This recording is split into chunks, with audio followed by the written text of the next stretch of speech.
Good morning, YouTube. Welcome to the Reptile Barn.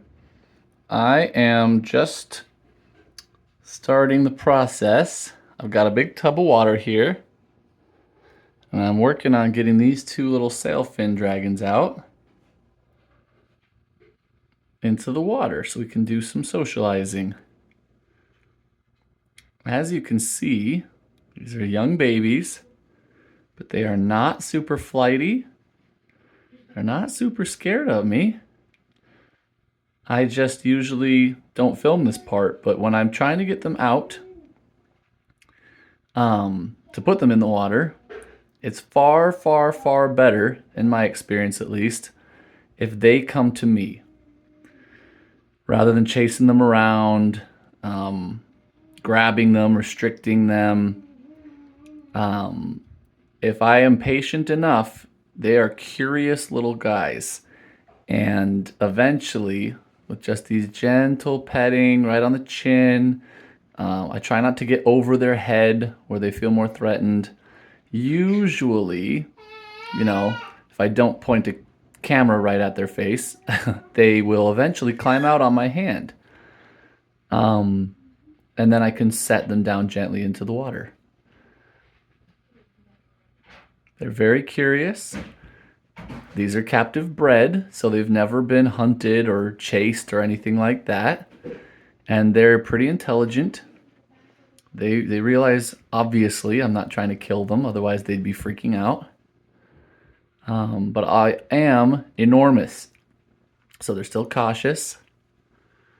But, these lizards, if they're an adult and they're terrified, their bite would hurt. They'd be always running into the glass and hurting themselves.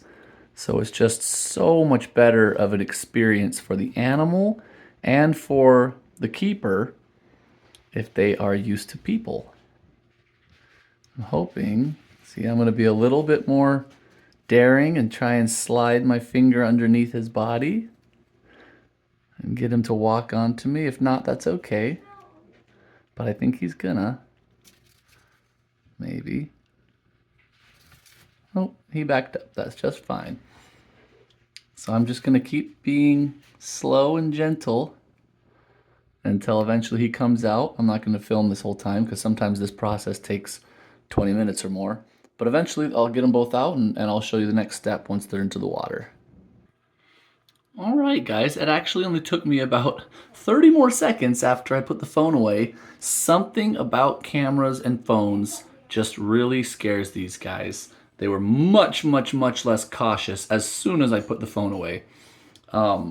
They both, and I'm very glad about this, they both willingly crawled out onto my hand, and then I just gently lowered them down into the water. There, I see I just spooked that one, coming right over their heads. So there's a few things I want to talk about. One, why the water? Well, these are sailfin dragons. These are a semi-aquatic lizard. They love the water. They feel secure in the water, more secure than they do on land. Obviously, if there were treetops they could run up into, they would love that, but there's not. So the water makes them feel safer. So I'm not going to scare them as much with what I'm about to do if they're in water as opposed to if they were just on the ground. Two, if you do have to grab them, if they're maybe they're sick and you check on them and they're not willingly coming to you, at least when they're small, I recommend using something like this. For a few reasons. For some reason that I do not know the answer to, the net scares them far less than my hand. If I grab them and restrain them, they panic, they thrash, they try and bite. This is an already scared animal I'm talking about. For some reason, the net, they just seem far less terrified of. Maybe because they can see through it, they can tell that it's not a live animal attacking them. I'm not sure what it is. So if I did have to grab them, I would use the net, but I didn't. These guys are already, a couple months old. They've been handled. They've been out in the water. They've been through this routine. They know what's going on.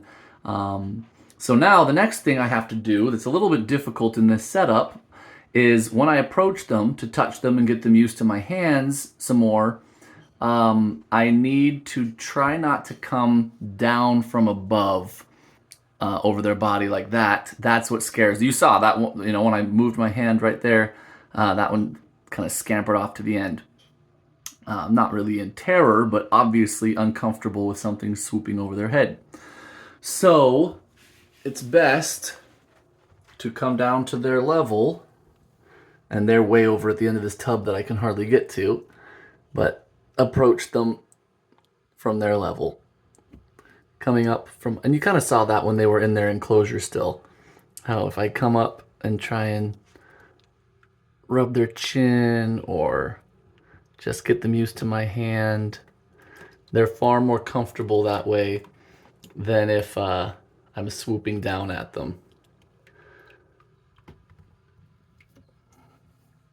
And you guys can see, with my hand there, how small these still are. They would have every right to be terrified of me, right, as a big old predator, and yet they're very tolerant. I just want them to get used to me touching them. I want them to get used to what my hand looks like and smells like. But they aren't biting me. Oh, see, that one just came right to me. Now, I may have to throw the phone down if he decides to run up and jump over my back and out of the tub. But this is fantastic. This is an animal that is on its way to socialization, true socialization, where they will choose to come to people. I love it. This is what I want all my animals to be like. And it takes time, takes dedications. I lucked out where it took me less than 5 minutes to get them to come out of their cage and into the water. But sometimes it takes 25 minutes or 30 minutes. And if you're not willing to put in the time, then it's never going to happen. They're not going to suddenly magically evolve into an animal that just loves you if you don't put in the work.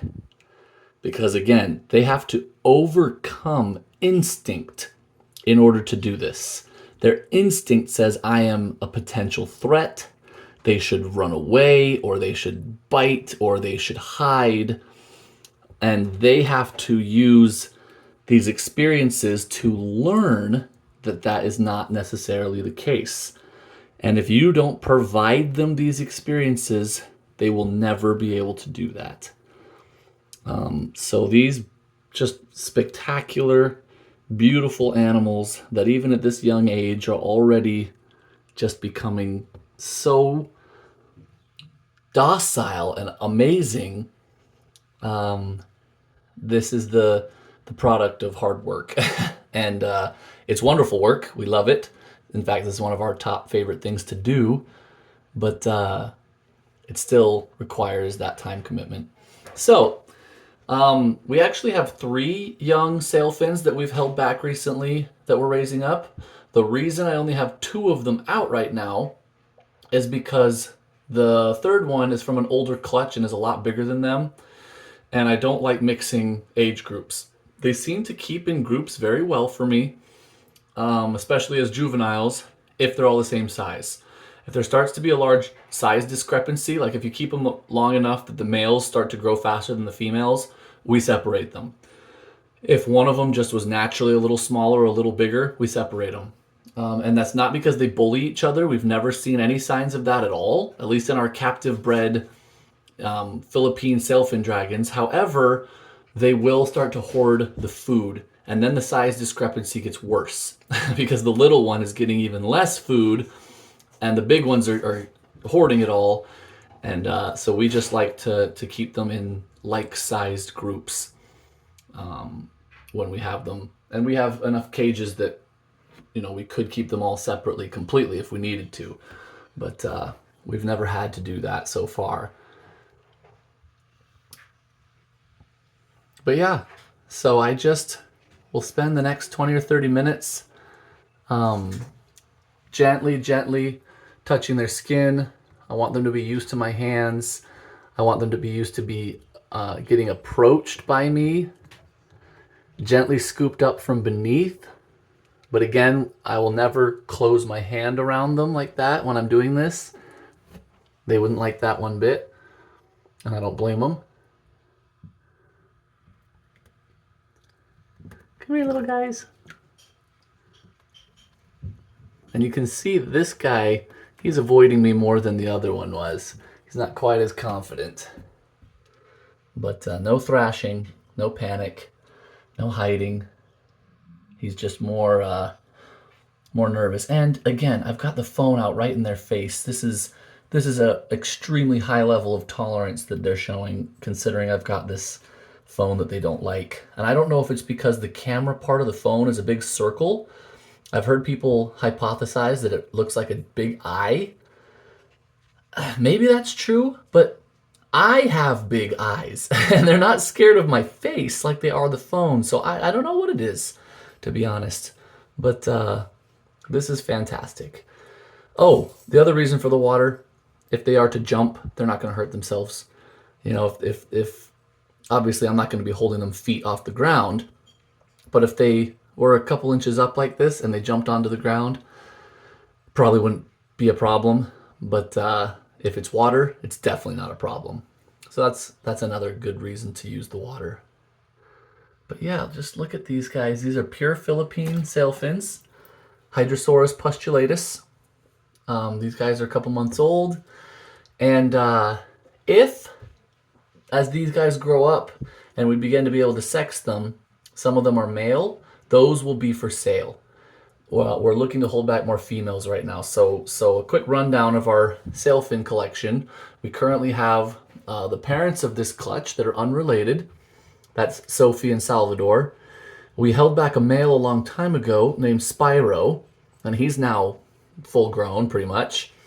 We held back a little female not as long ago, and she's growing up. So we have 2 males and 2 females. And we'd like a couple more females. That way, if we ever get an unrelated male from anywhere, we have multiple females that he could breed. We will never inbreed sailfins, ever. We try not to inbreed anything. But certainly a species that has such rare genetics, you know, there's not very many of them in captivity, we will just never inbreed, ever, no matter what. So it'd be really good to have a bunch of females raised up. So if we do manage to get a male, he's got a bunch of potential mates. Aren't these just wonderful? I love it. By the way, this water needs to be between like 80 and 85 degrees, ideally. And they'll do really well in it. Doesn't have to be super deep, just an inch or 2. And they're happy as clams. And there you have it. I'll keep going for a little while, but as far as the vlog goes, I hope that this was entertaining and interesting. Thank you guys so much for watching. Until next time, we're the Reptile Barn.